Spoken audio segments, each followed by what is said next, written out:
Hello and welcome everybody to Around the Battleground. My name is LHS and I'm gonna be your host. Joining me tonight is the one and only JMac. How you doing, JMac? I'm doing good. Just another day in the battleground of the gods. For sure. Uh, I do have to start the show off with an apology. The goal of this show usually is to have JMac and I talk, cover the different stuff that's going on, whether it be news, rosters, like Smite patch, things like that. Get into competitive discussion, breakdown, stuff like that, and then usually having an interview. However, this week we don't have an interview. I tried reaching out to a bunch of people, but with Worlds coming up, all the practice, boot camps, and everything like that, I just really wasn't able to get anybody. I'm going to try harder for next week. I think I can get some more people on, but this week, between my own schedule and then everybody else I was talking to, I couldn't really get anybody. So this week, it's just going to be JMac and I, and tonight's show is probably going to be a little bit shorter. And if JMac and I are rambling a little too much, that's really the reason why. So we do have a few interesting things to talk about. Do you just want to get into space station gaming, JMac, or do you want I to mean, kind of beat around any bushes? we could probably just hop right into it. I think that's probably one of the biggest pieces of news coming out of Smite this week. And like you said, with not able to get an interview, a lot of those players were also there for content week as well, where they're going and getting the footage that you see kind of in between a lot of the games for Worlds. So I mean, between your jam-packed schedule and especially theirs at this time, we can just hop right into probably the biggest news of the week. All right. So if you have been living under a rock in the Smite world, Space Station Gaming has finally acquired a real coach. No offense to their sub, Ghost. I'm sure he's been doing a fine job. But Dimi, the EU solo laner Wunderkind, has joined Space Station as their coach. And honestly, this is a big deal. And I feel like a lot of people are just going to be looking at this as a big deal because it's Dimi joining Space Station, right? But Right. there's a lot that goes into this. Dimi was a critical part of the NRG and Panthera championships. The NRG, Panthera, Epsilon, all of that.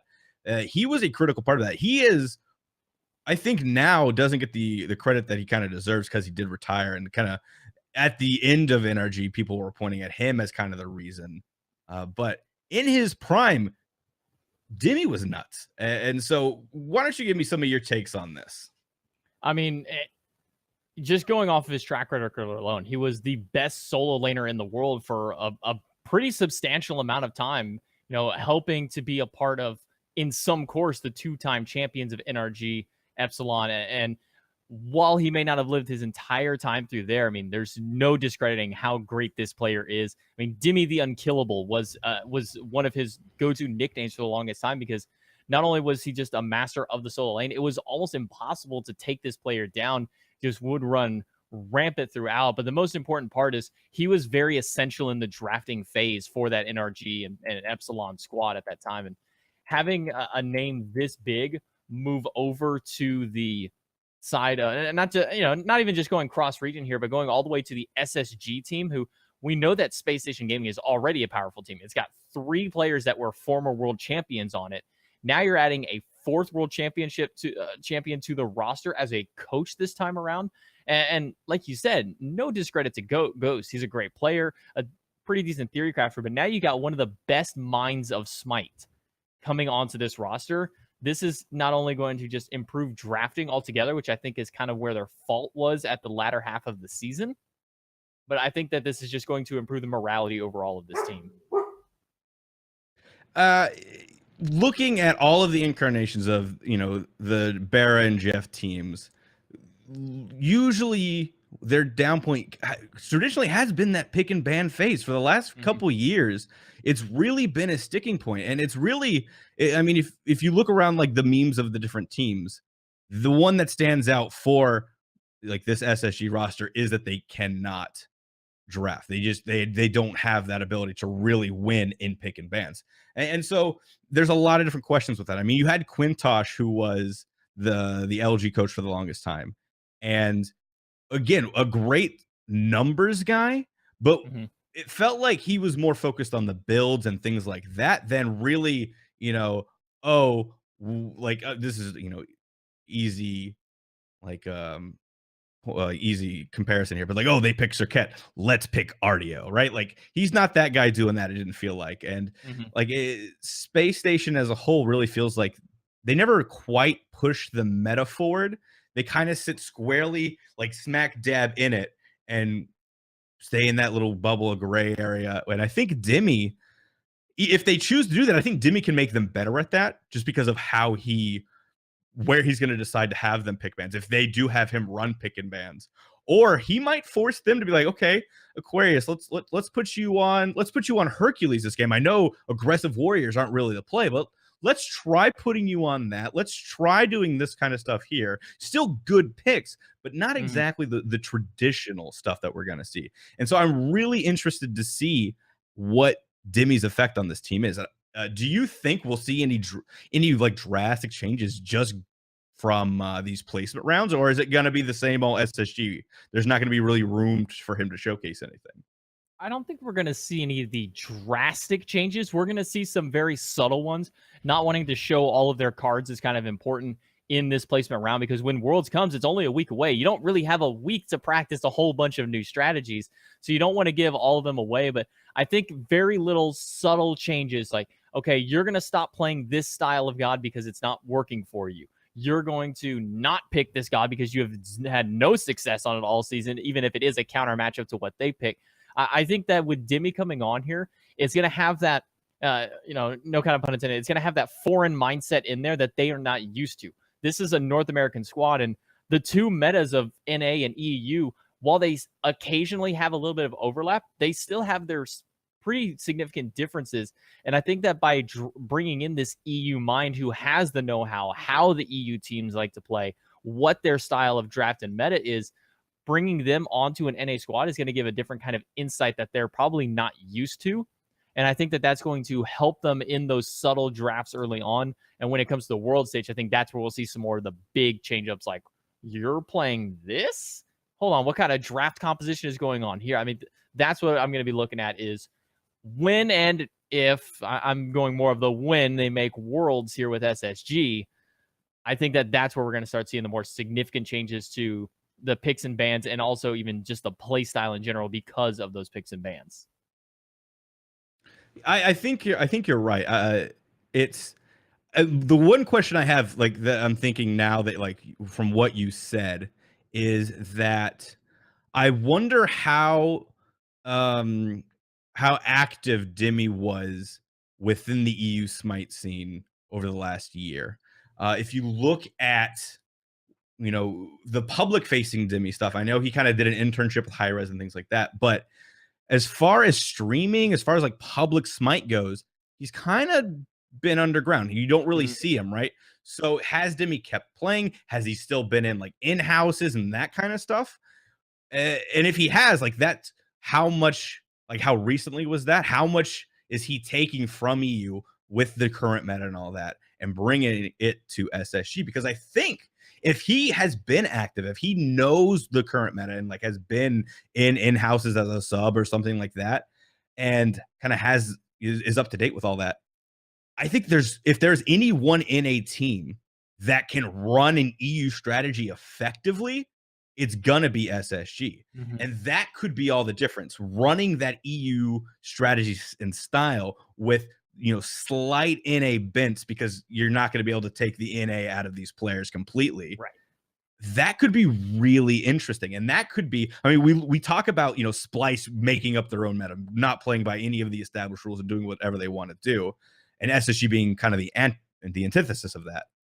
But this could make SSG a really dynamic and interesting team if they kind of play the EU style, pacing, and everything. It's really got me intrigued. It's like, what do you think? Do you think Dimi's been involved with the Smite scene, or like, I don't know? What is your opinion on my little crackpot theory here? I mean, I can only imagine that if they're picking him up as a coach, that he has to have some kind of involvement in this entire, not even just last split, but this whole last season here. I can't imagine that during his internship with High Res, he was just completely remote from everything going on in the scene. And I have to imagine he's been keeping up to date with everything happening so far. I mean, you don't want to bring in a coach who just hasn't been active as of recent. I think that by bringing in Dimi, they recognize that Dimi has been an important part of at least kind of the underground of the professional scene on that EU. He's been watching, he's been paying attention, and he probably has more knowledge on it than any of the other former pro players out here, and can easily probably go toe to toe with a lot of the big EU coaches like Alpha Jackal and even flipping and Hazer as well. I mean, that's who we're kind of comparing Dimi here to, is the other big name coaches out there. And I think by SSG drafting him and, you know, removing their former sub as a coach, that is a lot saying that he's keeping up with this. It'll definitely be interesting to see. Does this change the placement round for you at all? I mean, I think initially we were really talking about Obey and Rival really being the ones to come out on top of the placement rounds. But now with Dimi as the coach of SSG, is that the power up that they needed to maybe get the leg up on the competition here? Does our bracket prediction kind of change now that SSG has Dimi? I think when our bracket prediction came through, we still initially had SSG making their way through it. It may have been taken a little bit longer for them to secure that spot, but I don't think them coming out of placements has any change whatsoever in this course here. I think they're still going to make it through. Now they might have that little significant leg up to maybe get above Obey or above NRG. I don't think they're going to come out all the way on top yet, but I do think they're going to finish within probably that top 2 or 3 this time around. Okay, I think definitely we have to look at maybe instead of, you know, it being Rival that goes. I mean, we were kind of looking at whoever wins the top side of the bracket between Obey, Rival. Whoever loses that is going to just win the losers bracket, right? And we kind of had SSG just immediately going down to the losers bracket, and so I think now with this addition, I mean, it could go 2 ways, right? Dimi could be really great and bring all of this stuff, or it could be, you know, the other thing. The meme could not be true of the pick and bans, and, you know, the response that Bear and the boys always have is, well, we had a strategy with pick and bans, we just couldn't execute the way we wanted to. So are they going to be able to execute on the strategy? And then this is just going to be another LAN where they fail to execute, they kind of choke a little bit. So I don't know. I'm kind of torn. Adding Dimi, I think there's going to be nothing but positives. That's what I want to err on that side of. And so I would really be interested. I really want SSG to kind of go further now. My entire thing all year, I've been telling it to everyone, I don't see SSG winning again. I don't see Barrow with another championship until he has a coach. And now that they have a coach, I'm ready to believe in the SSG win. All right. So that's enough with the Dimi talk. Lots of question marks still around there, but even more question marks around the international Smite teams.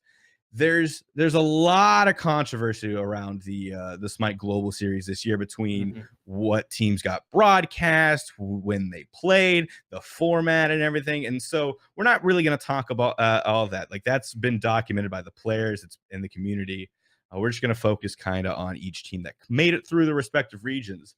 I think let's just start with Brazil. So we've got No Ping Esports, kind of the upset story coming out of Brazil. This is the first year ever that Cliz isn't making it to Worlds. Like, this is crazy. And then I believe Ship used to be one of his players. And so falling at the hands of one of his own, his fallen brothers there, kind of poetic justice in that regards. But did you catch many No Ping? I mean, Ship's a great player, but for them to beat Black Dragons, who is statistically, you know, done better against all these teams, do you think we can expect No Ping to kind of pick up that flag and smack some teams around at this placement? I think that they have potential for it. I mean, in the previous seasons of pretty much all global Smite that we have watched, Black Dragons has always been that team that's just right there alongside with Nocturnes Gaming. Those have always been the 2 teams that have had the best chance of beating any of the NA or EU teams. So by them taking out Black Dragons, that shows that they have the one up that Black Dragons may not have had this time around. And I think that No Ping might have an opportunity to throw some wrenches in the gears here, but as far as them going really beyond maybe first or second round and even into the world stage, I'm not quite seeing it just yet. It's so interesting because like we've looked at Black Dragons felt like it was you know, they were always a year away removed. They were a year removed. They could do anything. They could do all these stuff. But I feel like maybe with the SGS stuff, they just really they got burnt out, right? There were questions go last year even like were they taking it seriously? Were they taking games off and things like that? Uh, so and like we didn't get to see all of the Smite Global Series, so we don't know what really happened there, but we do know that No Ping came out and didn't drop a game the entirety of their split, right? And that's most of these teams did that. There were a couple teams who lost a game here or there, but for them to not lose a game the entire split, especially playing against Black Dragons, who has that international experience, that says a lot to me.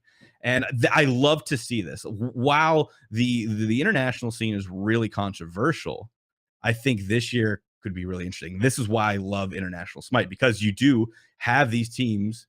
Like we're starting to see other scenes kind of build up. We're seeing Brazil become if we can get more sustained involvement in Brazil, I think that could be another region where we have them. And I think, we have the graphic for No Ping Esports. So Smite Pro put a bunch of these. So you've got UFEL on the Hunter, Dinty on the support, Ship on the mid, Gone on the assassin on the support, and then Margotan on the solo. Not really super well-known names. And that's what I really like about these international teams. They really kind of come out of nowhere. Is there anybody, outside of Ship, really, that you kind of recognize on this No Ping Esports roster? Not really. I didn't get to follow a whole lot of the global series, and Brazil was one of the regions that I really didn't get to follow much at all. Outside of Ship, the players aren't really sticking out all that much to me. But again, it's the case of they were able to go 6-0 in their season and overriding Black Dragons here by them taking down Black Dragons, who has probably the most familiar roster of the Brazil region. That's just a testament to what this team has potential to do come this stage of the tournament. And looking at their competition, they play arguably one of the weakest teams in the SPL. Arguably, you go with unluckiest, whatever you want to say. They did come in last in EU. They are playing against SK Gaming, who has not looked great. Could this be the year that an international team finally finds their victory and advances over an EU SPL team?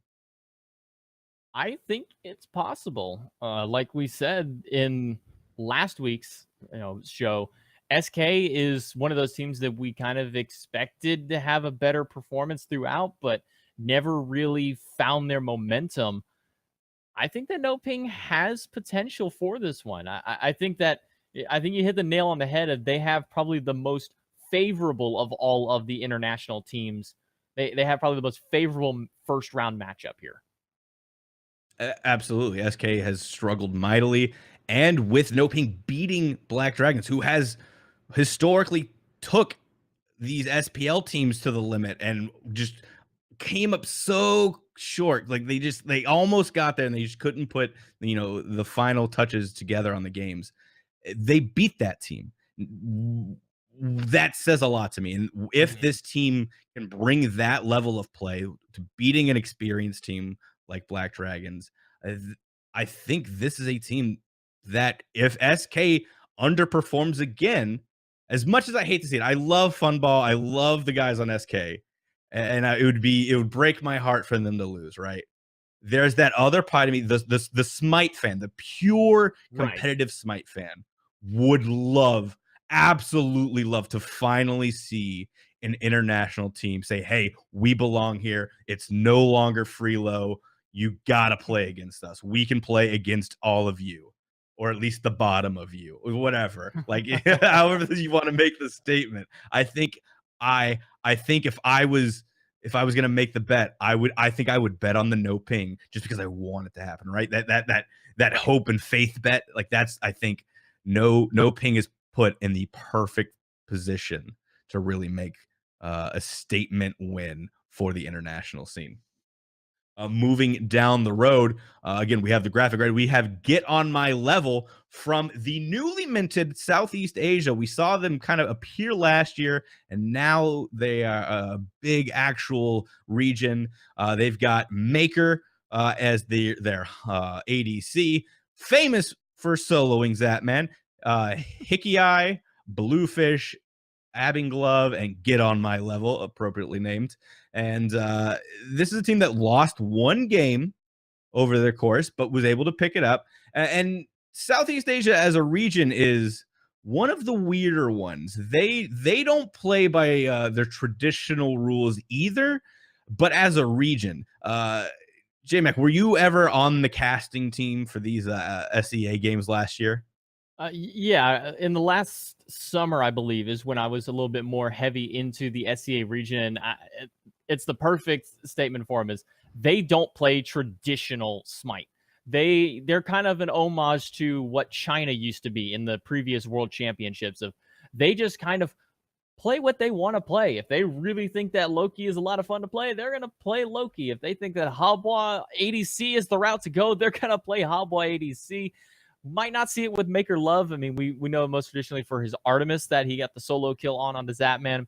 But the testament for Get On My Level here is they took down Mashu Boys. And Mashu Boys has been the kind of dominant SEA region team for quite some time now. So Get On My Level getting that step up above Mashu Boys not only is impressive, but shows that their roster has improved even since that previous World Championships. Do you think that how young SEA is, do you think they really stand a chance in these placement rounds? I mean, if we're looking at the bracket to see who Get On My Level is going against, it is Mouse Esports, another one of the lower end of the spectrum. But if I'm being honest, I don't really see Get On My Level taking down Mouse Esports here. They're a great team, but their region is still too fresh. And because they just kind of play their own thing and do whatever, sure, you can have these strange picks that kind of counter up against what the meta is normally standard, but there's a reason that a meta exists because this is what works. This is what you use and what your opponents know and what they work around. When you kind of come out here with these really jank picks, like I mentioned, Hubway ADC is not out of the question for this region. You're starting to kind of throw too many curveballs and you don't know if there's going to be anybody to catch those on the back end of it. So Get On My Level, I think that SEA as a region is just still a little too new. I think that they've definitely improved since the just pure China region, but I think that there may be another year out from being able to get up to that Black Dragons and Nocturne style level. The focus for SEA is how differently they play Smite. However, if anyone is going to be on the same meta as Get On My Level, it's going to be Mouse Esports. These are both two teams that play whatever they want. I mean, I think we've literally seen Kronos get played in every position in SEA. They love Kronos, and wherever they can put them, they'll put them.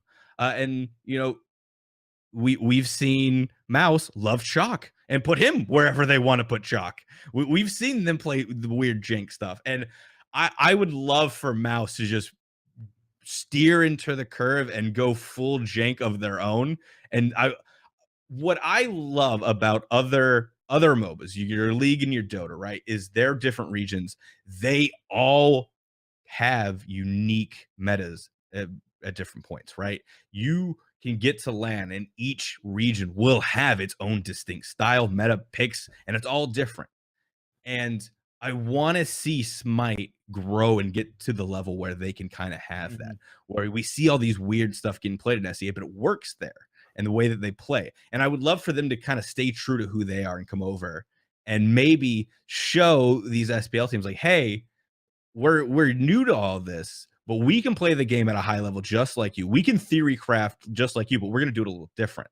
I mean, we last episode and the episode for that, we talked about how with the SPL and these NAEU teams, sometimes the meta stagnates, right? It just doesn't get there's no changes. Like right now, we're in a stagnant meta. Nothing is really changing. It's all being played the same way, and it's been like that for a little while. Now it might change once we get to LAN. I'm sure it will. I hope it does. But maybe these international teams coming in, and especially I really want SCA to come and bring something that Mouse isn't prepared for, and maybe get close to getting a win, and maybe getting a respect ban on whatever that pick is. And then maybe later on in the LAN, an NAREU team saying, hey, remember when SCA played that? That was a really good idea. We should do that. And see that pick kind of proliferate within the LAN. I think that's the most I can really hope for out of SCA, is to get, their first round exit, but then to kind of prove like, hey, we've got weird ideas, but weird ideas aren't necessarily bad. I think they could really showcase that. Like we said, like Mouse Esports is a bottom EU team. They've got a lot of talent there too.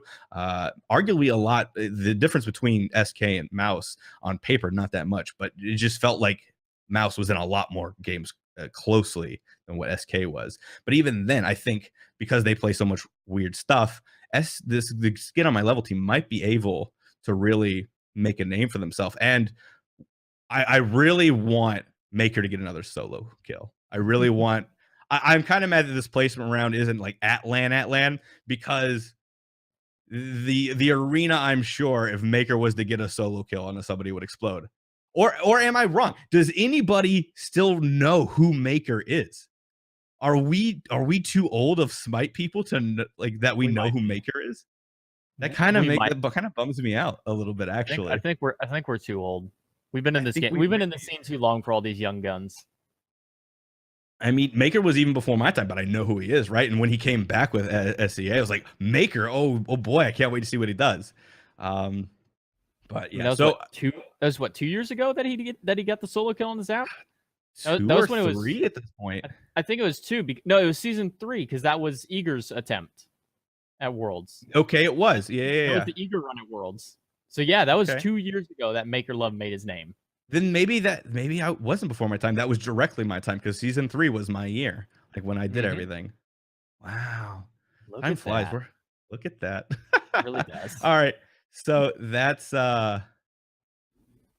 it for the SCA team. I think we've kind of talked about them a lot. I really want to see them do well. I want to see them be competitive, but I just don't think they're going to be able to walk away with the W. I want one close game is all I can really hope for, but then I think the rest are just going to be, they're going to be outclassed. So moving on to the next region, we got the Oceania region with Atletico Esports. They also went undefeated in their run, 6-0. They have Zays as their hunter, Shank as the support. This graphic actually from Smite Pro didn't get updated. Instead of add-ons, I think it's Reagan who is now their mid, and then Texi as their jungle, and Osha as their solo. And this is a team like OCE is an interesting region. They have gone through a lot of top teams at this point, between Dire Wolves going on their tear and their rise and fall of stardom in the Smite scene. We won't talk about all that. It's a bit controversial for those who can remember. So they came up, were big, were great. And then the next year it was Scylla Esports, who were big and great, and people thought they could do some stuff. And then now this year it's Atletico. And the weird thing about OCE, I think it's just like the scene turnover, because these top players get to the top and then there's nobody else there to really challenge them. And then inevitably they kind of just leave, which is OCE is weird. I think they are probably some of the most vocal against the Smite Global Series and like how international gets treated. But it kind of feels a little like, I know this is going to make some of these OCE fans upset. It kind of feels a little bit like they kind of do it to themselves a little bit because of the huge turnover in the scene. They always talk about it. Like, this is 3 different teams in 3 years going to the LAN, right? And so do you think that says that OCE has a lot of players, that a lot of talent, or just because it's so much turnover? I look at this Atletico team. They went 6-0, sure, but I don't see any like big experience on them, and I just don't see them. My gut says I don't see them really doing much, right? What do you feel? Right. I think it's just this constant rotation of the top players. I think you hit the nail on the head earlier of it. We see these top players get there. and they just fall short when they get to Worlds, and then they're done. And then the new wave of players comes in, the ones who were just behind them, and they climb to the top, and they get to Worlds, and then they fall just shy.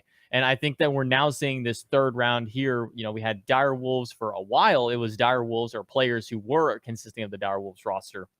And then we had Scylla Esports replace Dire Wolves. No more Dire Wolves. They're out. Nobody cares about them anymore.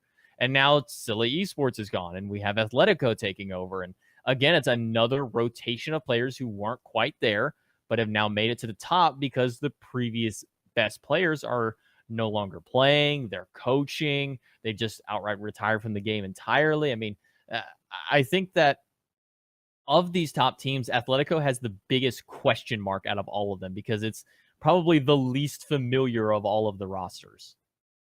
Right. And I want to comment. Biggie came in here. I love Biggie. If you guys don't know who he is, he's the coach for Dig. He says Hi-Rez made promises and then keep them so players quit. I understand that. I completely get that. And Hi-Rez isn't blameless, right? They do share blame. When the whole Dire Wolves things happened, I was interning there, and so I got to see kind of both sides. I got to see what happened in the community. I got to see what happened behind the doors, and so it gave me a little bit of perspective. And I will I've been a company man for Hi-Rez a couple times, but more recently I've kind of like backed off on that. And you know, the last thing was at the beginning of the season, like I was saying, how one of the changes, I think it was SGS or the minor league or something like that, how I think it could be good. And then I got, you know, everybody kind of was like, no, Zach, you're completely wrong. LHS, stop. And I was like, okay, I see what you're saying. A good point. And so I think it's a little give and take, right? So OCE had an established scene, right? They had their own tournament system and everything. And it was a really natural environment for them. It was a lot of homegrown stuff and events, and that was really cool. And I think that's why we've seen so much quality out of OCE. And then obviously when Hi-Rez kind of took it all over in house, they kind of didn't support any of that, and that didn't allow the OCE to kind of continue on the way of life what they were doing, and so a lot of hardship there. But the other thing is like the perseverance. That's what the esports stuff is about, right? No scene has ever got to where they are without some difficulties. And I'm not saying that OCE is bad or that their players made a wrong decision by not sticking with the hardships. I completely understand their decisions to leave the scene and everything like that. But at some point, whether it dies or not, and you got to get. And so Biggie also said OCE lost local lands, then not getting invite to DreamHack after Masters killed Dire was motivation and ability to progress. Exactly. I will give you that. Hi-Rez kind of messed up on their treatment of OC. I think out of all the places, OCE and Brazil kind of got the biggest shaft. When you say JMac, like they had a lot of established stuff, and then when the Smite Global Series, it kind of brought them down. It brought those two areas down while bringing SCA up, right? So like there's ups and downs with that, and it's really a shame. And I really hope that Hi-Rez does a better job at putting a good foot forward, even though the damage has kind of been done. Maybe some aggressive steps to try to bring OCE, because I think there's a lot of talent in OCE, but I don't know. Like it's a very touchy subject, and I want to see OC kind of get a chance again. Maybe bring back some of these players who have been given the cold shoulder by Hi-Rez. Sorry about that tangent. Like I think the whole global series thing is a big thing for me, and how the international teams. Me and Husey have talked about it behind the scenes a couple times, and I personally really want to see these international teams get a lot more support, broadcast time, and everything like that. And as much as I want to see that from Hi-Rez's end, I still want OCE to also kind of like persevere just a little bit. I'm asking for you guys. I know it sucks. I know it does, but maybe the next year's years. I don't know. But again, we're gonna get it off track. Big, I'd love to talk to you later, man. Hit me up in the DMs if you want to talk, or at the end of the show, if you're still around, we'll talk a little bit. But Athletico, they are playing against, let's look at the bracket. They have to play Counter Logic Gaming. Not a really great match up for them. Counter Logic is that team who's been in the middle of the pack but has that a lot of potential. Do you think Athletico can really match up with this Counter Logic Gaming team, or is this going to be one of those matches where people get up and kind of go get a snack or whatever. Like, is Atletico gonna get egoed by people because of this game? Uh, I I really don't know which way to go on to this, because this is the new Counter Logic Gaming with their new jungler. They're still working out those kinks. Atletico has stayed solid pretty much for a majority of their season of play here.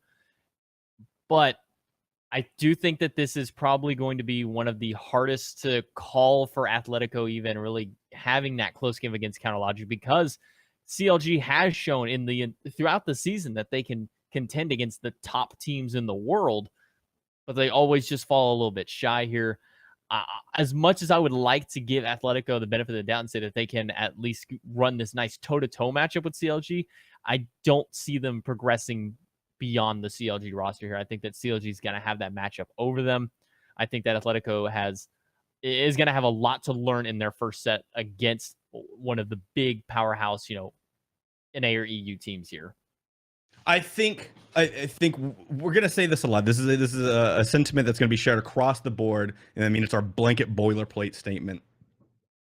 I don't think this team can advance, but I think they can learn a lot and grow, right? Mm-hmm. And that's one of the things we just got finished talking about. We want OCE to survive and really put their best foot forward.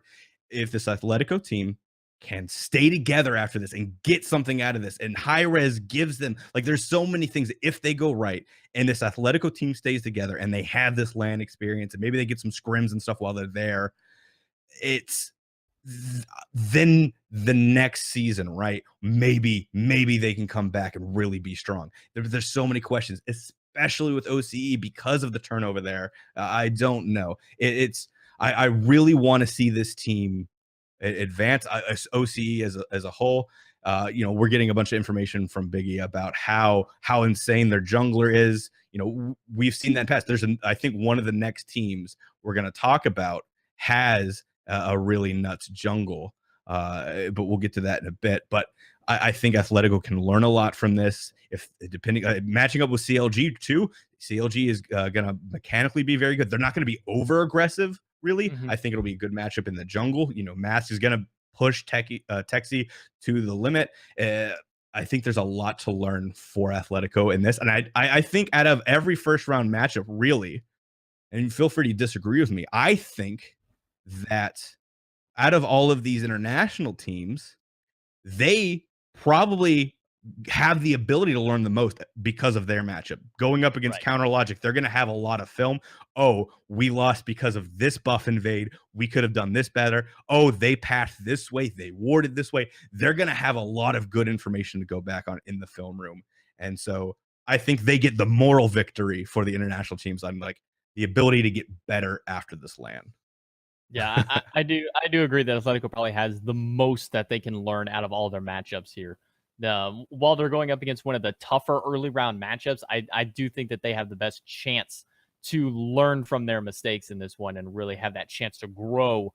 And who knows, maybe they'll learn a lot from their first day defeat and have a much stronger second day and have potential to move forward into that. This is a 6-day long event.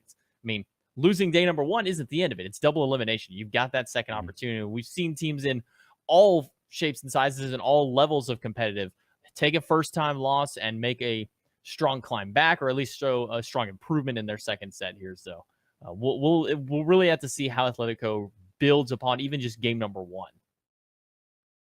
Yeah, I think you're right. One of the things we'll definitely be looking at for all of these international teams too is the day 2, how they adapt. SCA, do they come in playing their weird janky stuff, go up against the SPL meta, and then back down from it and play to the SPL meta? Do they come down to the losers bracket and still play their jank stuff against these other international teams?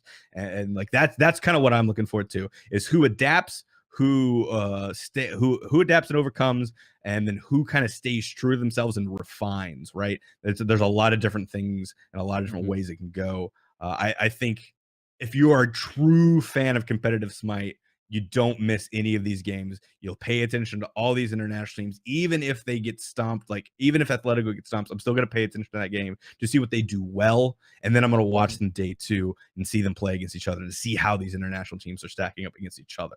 Because, it's easy to literally look at OCE and Brazil as the 2 powerhouses, right? But these other teams can still, they got here for a reason. They can still play the game at a high level. Moving forward from OCE, we have LATAM North. We have Lotto Gaming. We have Bayraneri on the ADC, Jay Mitzel on the support, Spreen as their mid, Jarkor as the jungle, and Cheetah as the solo. This is a team that I think you have more familiarity than I do, JMac, just because they've, I think we were talking before the show, you said they have a lot of experience with Smite Prime. Is that correct?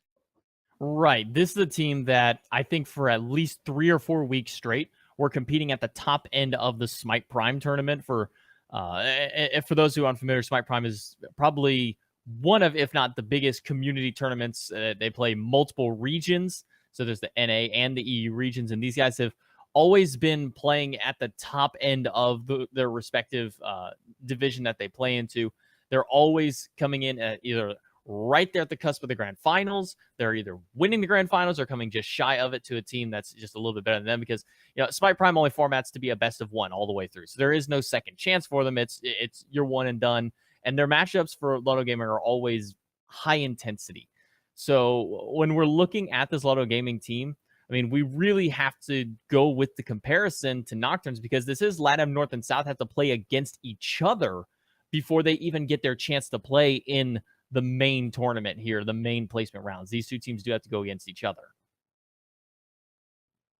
Do you think that them being in Smite Prime, because I've entered Smite Prime with my team a couple times, and we've played against LATAM team. I think I don't know if it's this one in particular, because I don't remember. It was like a few weeks back, but they played NA teams, and we were in the same tournament as basically Armada was, and some of these SML teams and high, these, your dishonored of the Smite world, where they're the SML hopefuls and everything.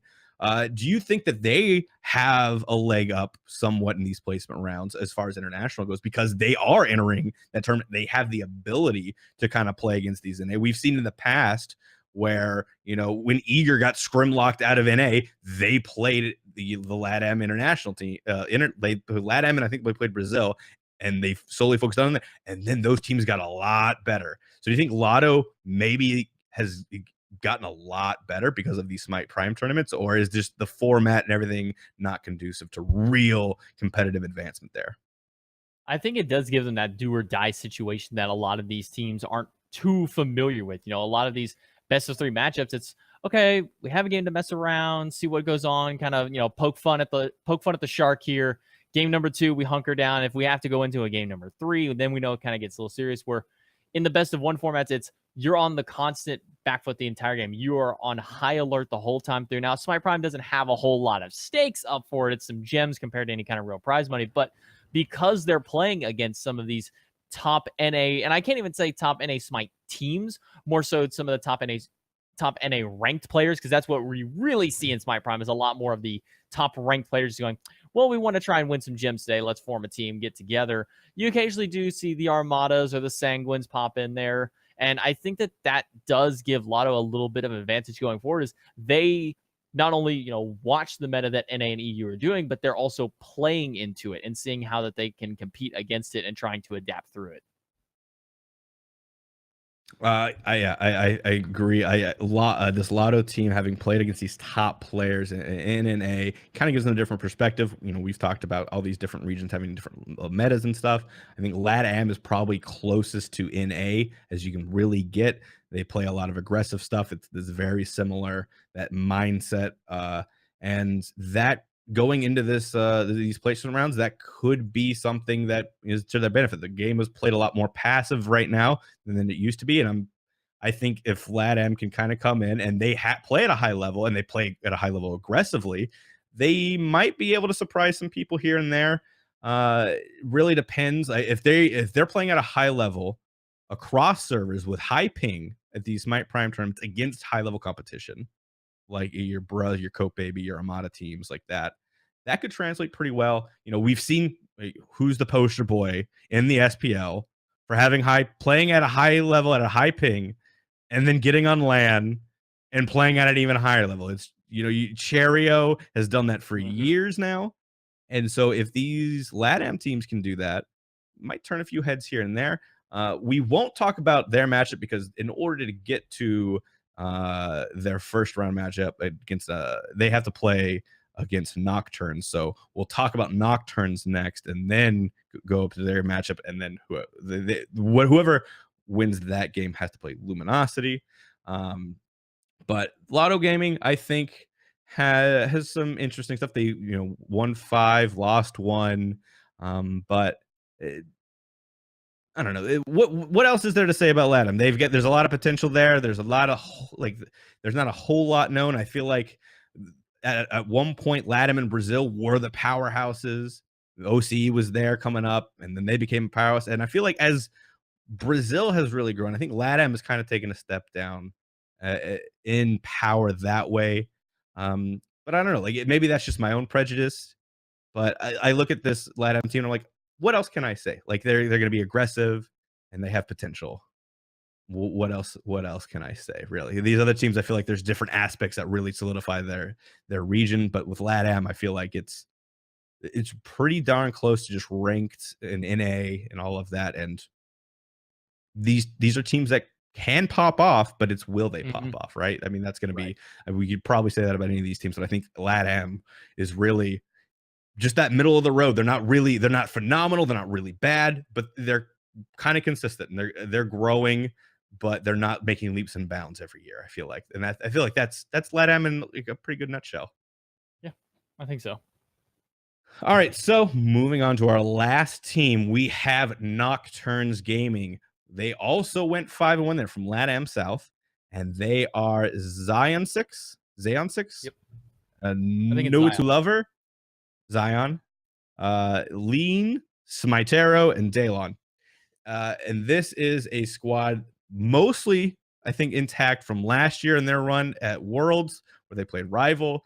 And I really like this. If I put all of these teams in a power ranking, personally, I place Nocturnes at number 1, simply because of what they were able to do last year against Rival, and now they have a whole year of competitive in LATAM, and to refine all that, get better comms, get better together, figure out what they want to do. I think Smitero might be one of, if not the best international player, based on what I was seeing last year. If he keeps that player up, I think he can single-handedly carry Nocturnes to close games. I don't know. Have you been able to follow this Nocturne squad at all this year? This time around, no. But I mean, with 3 out of their 5 players still sticking around here, I think probably one of the other big names of the LATAM was NASQ, who was the mid laner that was so well known for his raw play. I don't think losing him is a big deal for this Nocturne squad. I mean, if Lean is coming in here for the replacement onto Nas and still putting up the big numbers like the team has in previous seasons here, I'm almost inclined to completely agree with you on a power rankings list here. I think that Nocturnes has one of the best chances of taking down any of these NA or EU teams. I think there's one of 2 outcomes are going to happen with this Nocturnes team. They are either easily going to walk into this game with Luminosity, or they're going to get completely stomped and shut out of this game with Lotto. I just have this gut feeling that Nocturnes is either going to show up and show out, or show up and get first round and goodbye, all of the hype. It really was just Rival trolling last year, that kind of thing. It's just something about them really screams like we're the Chapo of international teams. We're either going to go off, or we're gonna get embarrassed a little bit. Like that feast or famine style. And right. I don't know. I think I kind of err on the side more of Nocturnes kind of coming through. against Lotto, like we said, we just kind of went through Lotto, and it's just like they're very consistent. So that's why I could see Lotto kind of walking away with this as well, because that LATAM North has traditionally been solid competitive teams, but Nocturnes kind of has that it factor, right? That special extra sauce, that oomph that could really come out and really turn the game. Smitero, I think, is one of the best, like I've already said, the best international player, especially as a jungler. Uh, it'll be really interesting to see it. So we'll just say Nocturnes win this game, right? I think you can agree with me there. So they'll be playing against. So. Go ahead. Yeah, yeah, I think so. Like, yeah. What else can we say? They'll be playing against Luminosity, weak team from NA, right? They've made a couple changes here and there, but this is a trap game for both sides. Like I said, Nocturnes is going to be either showing up, or they're going to, just not be able to put it together. Luminosity kind of follows in the same thing. I really like Luminosity squad. I think Weekend is kind of underrated in a lot of ways. He gets a lot more hate that he probably deserves. Don't get me wrong. He kind of deserves a little of the heat he gets, but not all of the heat. This Luminosity squad is interesting, and I think Nocturnes could theoretically come in, take a game off of Luminosity if Luminosity's not careful, maybe take the set. It's like I said, it's a trap game for both. Do you kind of have that same feeling as me? Yeah, it's going to be difficult no matter which of these two teams goes up against LG, because LG, we've also seen, have had that roster kind of change around at the end of the season that really worked out for them. It's just going to be a really difficult matchup for them.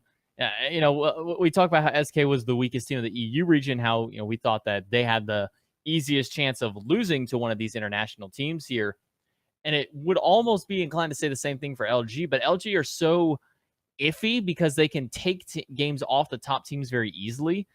I think the problem that LG and players on LG have had in the past is playing down or up to their opponents. When they need to play up, they do, but when they don't need to play up and they don't really show that respect towards the teams, I feel that's when they kind of play down here. And that's where they kind of have to be careful on both ends of it. Is Nocturnes, they're playing up to their competition, or Lotto, they're playing up to their competition no matter what.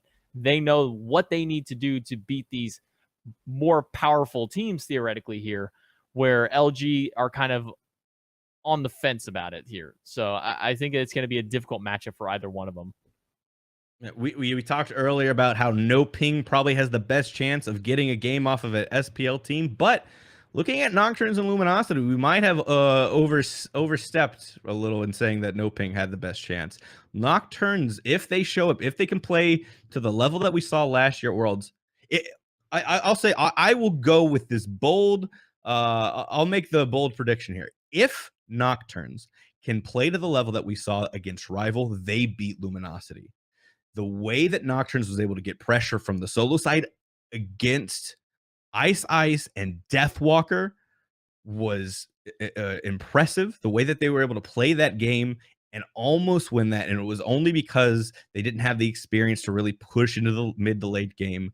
I think that Luminosity is probably a really good matchup for them to learn against. I think there's just enough of youth and not as good a synergy as it could be on the Luminosity team, to where Nocturnes could come in having played all year together and really take a game off of Luminosity, which is kind of funny because Weekend has been in this spot a couple times where we always say, oh, Weekend might lose to an international team. It could happen.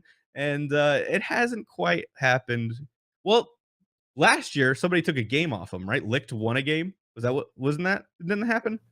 We're in a world where they haven't won they won a game. Yeah, they won a game. That was back when placement rounds were best of ones between the international and the NAEU teams there. So that's where we saw Allegiance drop a game to Liched.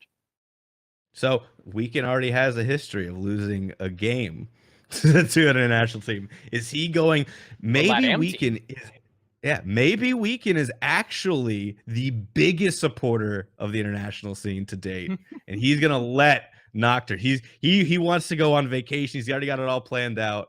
I kid. I love you, Kurt. I do not think that you think that way or play that way at all.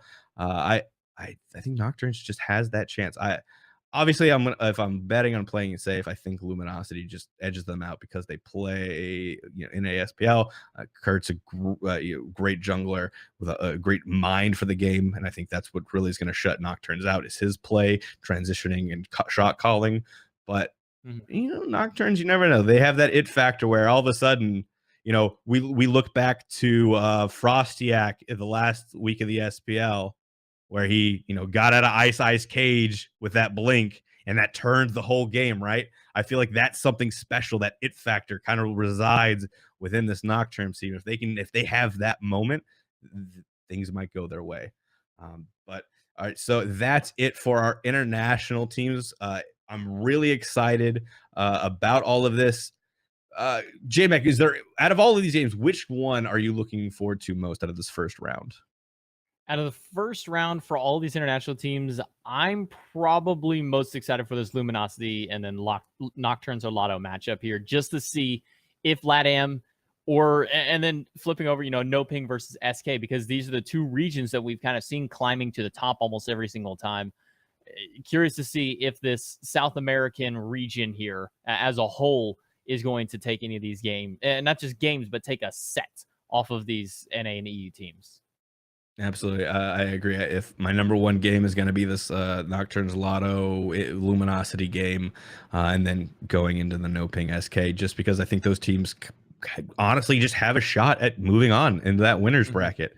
And so definitely don't sleep, but don't sleep on the get on my level and the Atletico games. I like the get on my level one just because I really can't wait to see what SCA brings out at LAN.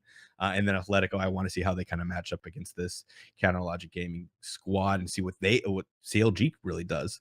But that's it for our international scene coverage for the placement round. That's it. We've covered it all. We don't have any more placement round stuff to cover. The only thing that we have left to cover at LAN is going to be NACE, which we still don't know who's going to be tonight. However, I think JMac, we finally get to know who our losers final matchup is going to be. Am I right? Right. So tonight is the matchup of Georgia Tech and Carleton University. Both of these teams have kind of had a rough round occasionally throughout it. Georgia Tech face off against University of Illinois first round of the entire tournament. Illinois is the team who's already they've already punched their ticket. They're already at the grand final stage. They're ready to go.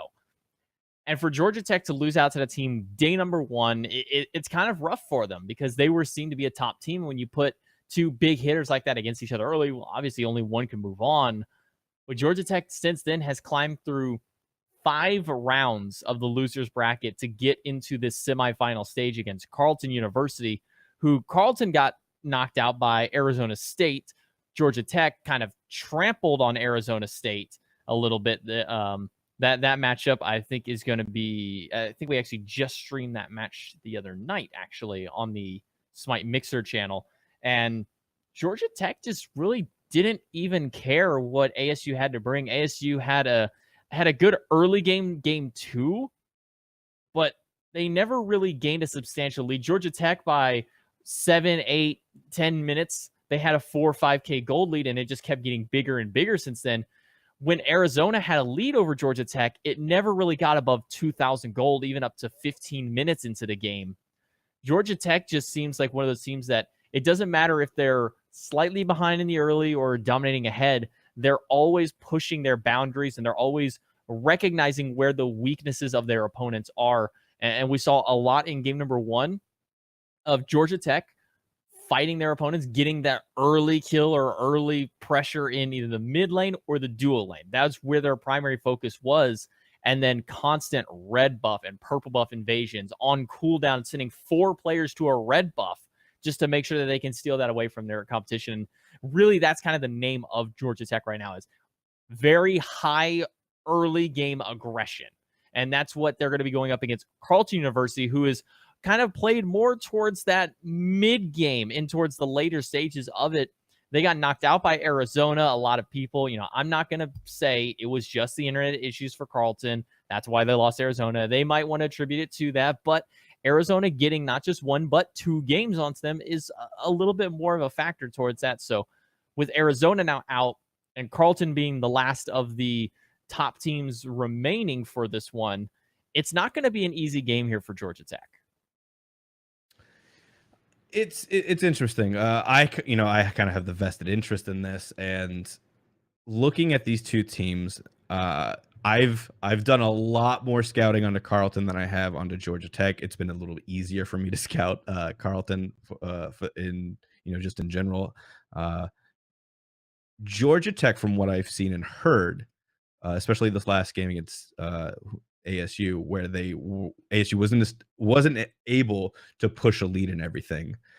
That's a really important skill set going into this next game. If they can kind of keep that up, Carleton historically is all about winning early and snowballing off of that. And if you can kind of turtle the game up, don't let their lead get crazy, secure your own buffs, play safe, don't get caught out, don't give up big objectives for free. You can get to that mid game to late game, and that's when Carleton kind of gets a little bit shaky. And that's really your chance to really push the game and get a W. That's historically. Carleton could be kind of holding back, kind of pushing this. I mean, who knows? That could be their play. They could adapt into this Georgia Tech game and try to play something a little bit different. Georgia Tech, at least so far, they played Meerkat and they kind of got a little stop. That was the first game of the tournament. We've had a lot of games since then.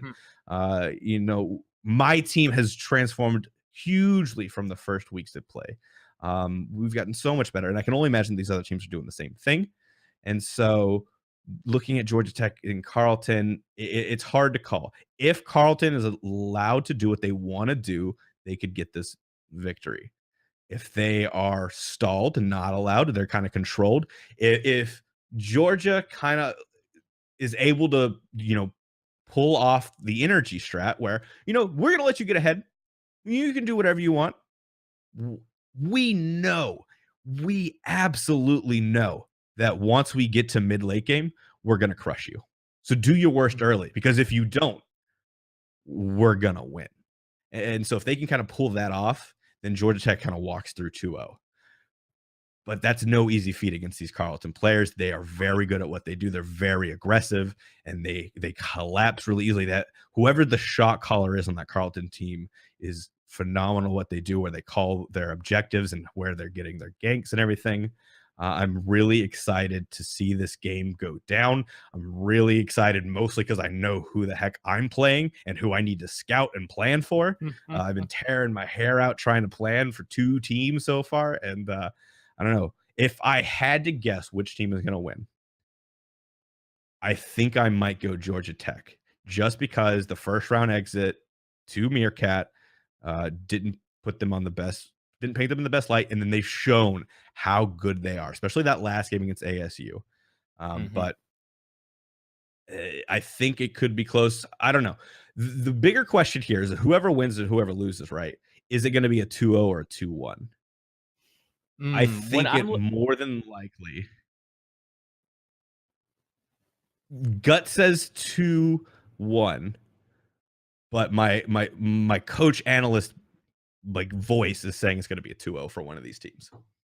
I think it's the same for me. I would want, as a natural Smite fan of high competitive and always wanting to see the maximum games played out, in a best of 7, I want to see all 7, and a best of 5, I want to see all 5. I honestly do think that this is going to go 2-0. If I'm giving my prediction, I'm edging my favor towards Georgia Tech, because their history of matches that I've gotten to see versus the history of Carleton's matches up to pretty much what we've been talking about. With Georgia Tech, they might trail a little bit behind early, but they know once that mid-late game hits, they can depend on their jungler, they can depend on their mid lane to just carry them into any situation that may arise from them. And Carleton has had that history of having difficulty closing a game out, and that's the most important thing right now in this meta, is not necessarily dominating the early game or, being, 10K ahead by 25 minutes. It's how do you handle your lead? You can't, the snowball is not as prevalent as it used to be. It's not like you snowball 4 or 5 kills and you're just guaranteed the game no matter what, because your opponent can never catch up on that. Now we're in this meta where you might snowball the early game, but you have to keep at that through the mid and late stage. And Carleton has had a history of difficulty pushing that end game through. And I think that's where they kind of faltered against Arizona, was they got those leads in those couple of games that they lost, but they never really ran with their lead.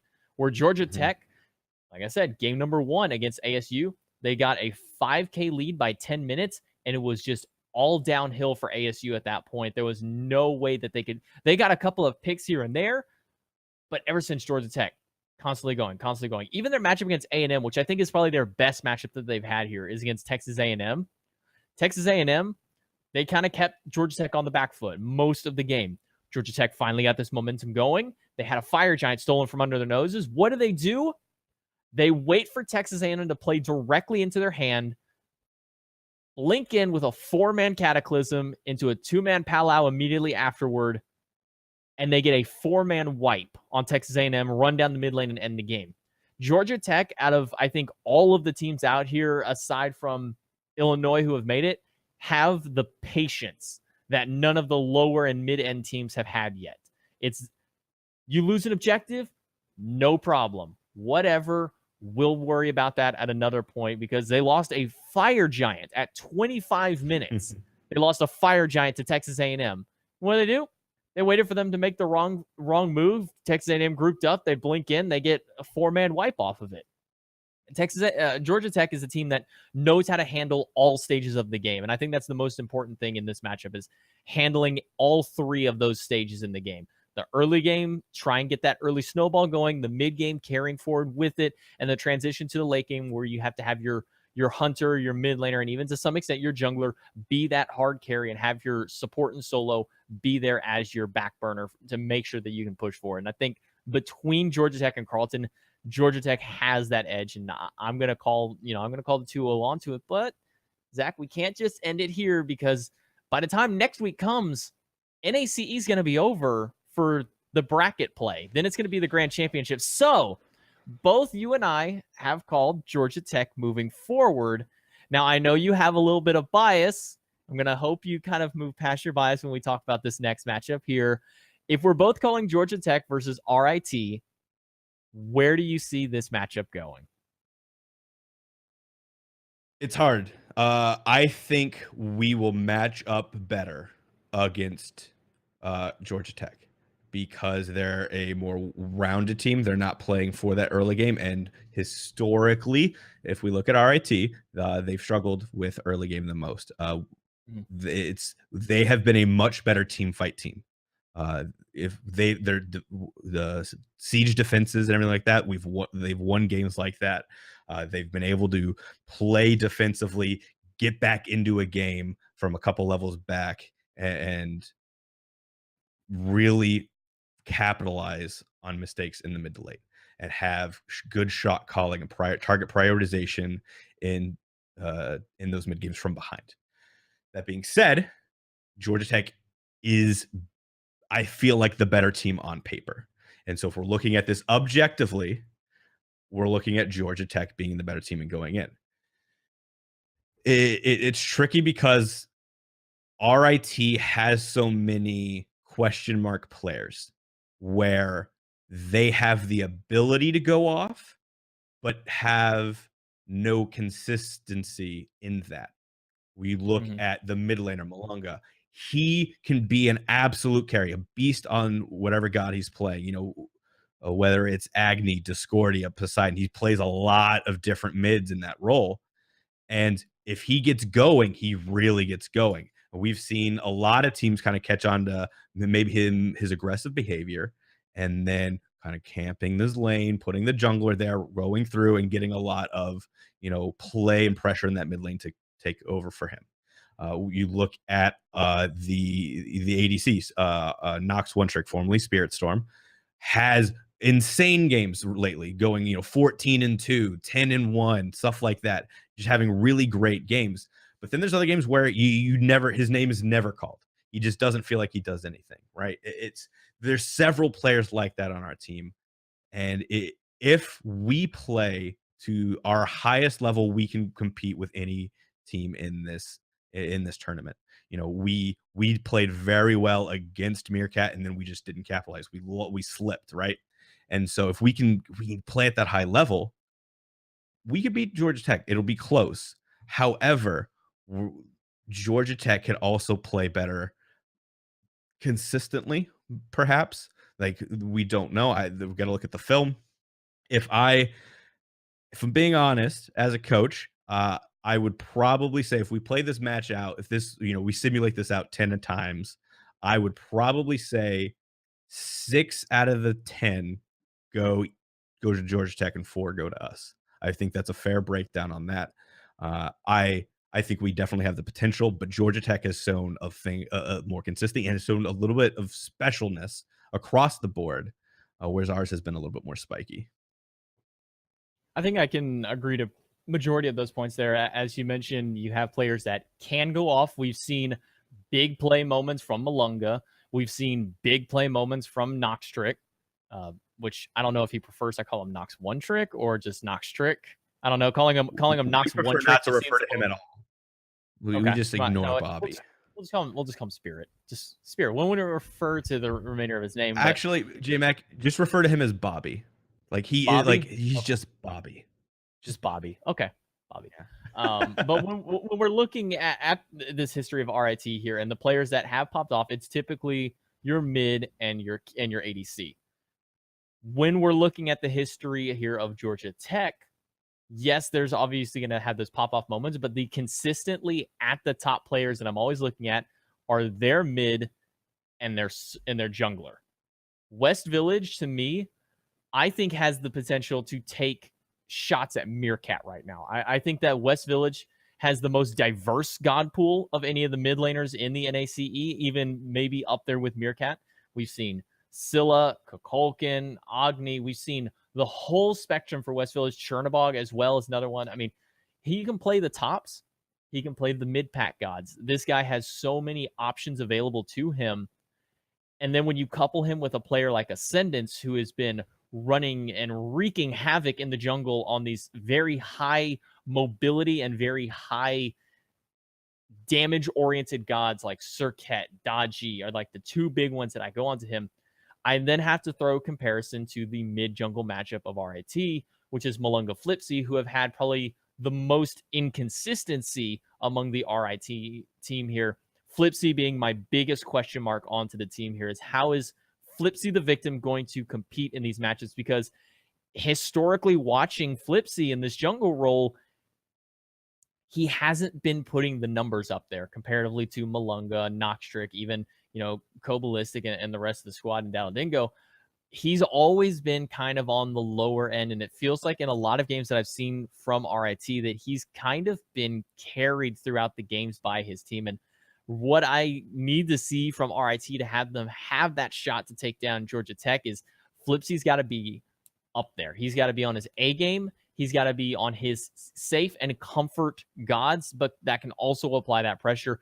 So far, watching his attempted hyper carry gods like Mercury have been some of his more least successful. I think the more supportive minded assassins like Ratatosker are probably more suited towards him.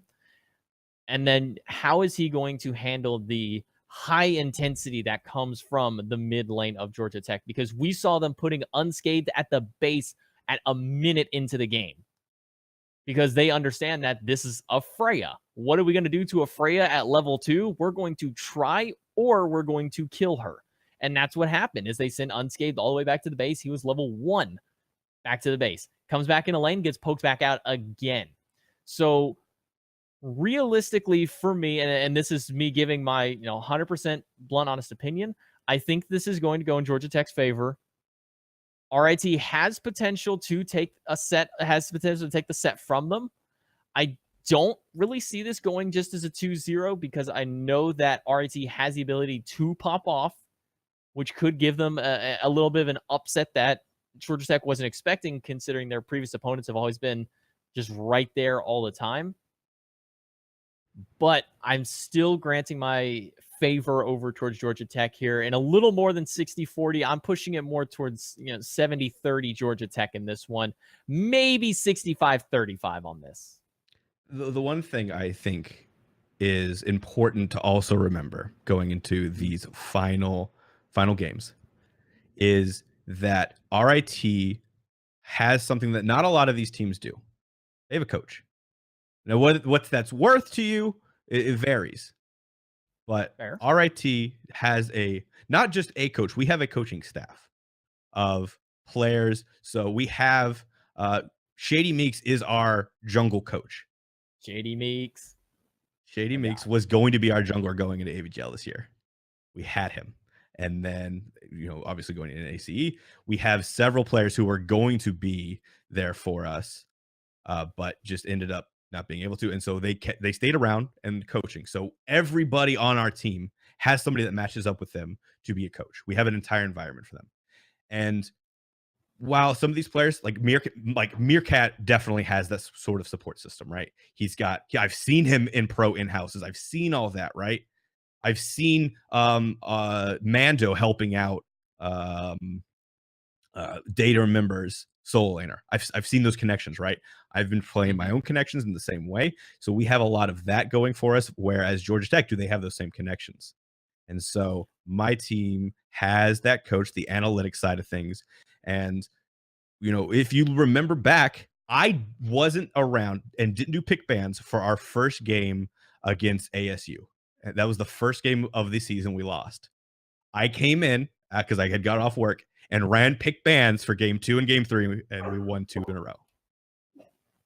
And so, toot my own horn a little bit short, but I will always sell that coaches matter in Smite and competitive and can make up for a lot of different things. And I don't know if Georgia Tech has a coach that's, obviously invalidates the point, but RIT kind of does have that going for them. All right. So Georgia Tech, RIT. I will say RIT is going to win because they're my boys. You say Georgia Tech. Either way, we'll find out, and we'll have a good discussion next week on our show.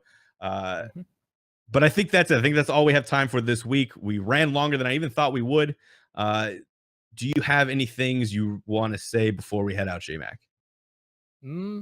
All I know is it's going to be a really intense placements week going in, that whole November 5th through the 10th. If you guys didn't see on those graphics, November 5th through the 10th is when those placements are happening. It's 6 long days of competitive Smite. I think it's 4 best-of-3 sets every single day leading up until HRX at DreamHack. And if I'm giving my honest opinion on this, I think this is the best format we've seen for Worlds henceforth, because it gives the top 2 teams who already, from the super regional standpoint, they're there. They don't have to worry about anything for a long time. But now it's bringing all those lower end teams a little closer and giving them more chances, because previously it was best of 1, good luck. Now it's best of 3, good luck. It makes this competition a whole lot more tight. And I think that we're going to see probably the best world championships that we've seen in all of Smite. I absolutely agree. I love what we're seeing here, all the different changes. I'm really excited for placement rounds. It's going to be a long event. We're going to see a lot of different stuff. But I don't think we asked chat for questions. We didn't get any, so I think we're good to just kind of leave off from here. Again, my name is LHS. You can follow me at the Zach Dick. I also stream on Smite Game and High Res TV Monday from 3 to 6, and then Friday 11 to 2. I play with my RIT kids predominantly. Maybe some Shady Meek games get thrown in there. We have a good time. And then you don't forget to follow JMac _JMac Tucker. He also streams on Mixer. What is your schedule for Mixer? It's a lot more than mine is, I think. My Mixer is Wednesdays from 8 to midnight at 8 to midnight Eastern, and then Sunday from 2 to 7 p.m. Eastern. Usually the first hour and a half to 2 hours is dedicated just to an NACE matchup right now. once Worlds and all that stuff is done, that'll just be my designated time slot to just sit there, hang out, play some. I usually play with my guys that I've known for years and years through YouTube and other endeavors. But for sure, if you want to see this NACE game that's going to be played out tonight, we will be streaming it on Sunday, first thing at 2 p.m. Eastern. I'm not sure who my co-caster is going to be for that one. Usually I get my buddy Bryce to join, but I have had FDOT, and I've also had to have Finch on there a couple with me in previous ones. So maybe we can see if we can sneak another high-res employee onto that one. But if you want any of the NACE matchups, you want to be there first thing onto my Wednesday and Sunday streams, is those it's where it's going to be down. All right. Thanks for watching, everybody. We'll see you next week on the Battleground. Until then, good luck in your games, and just have fun out there. Bye, everybody. Bye.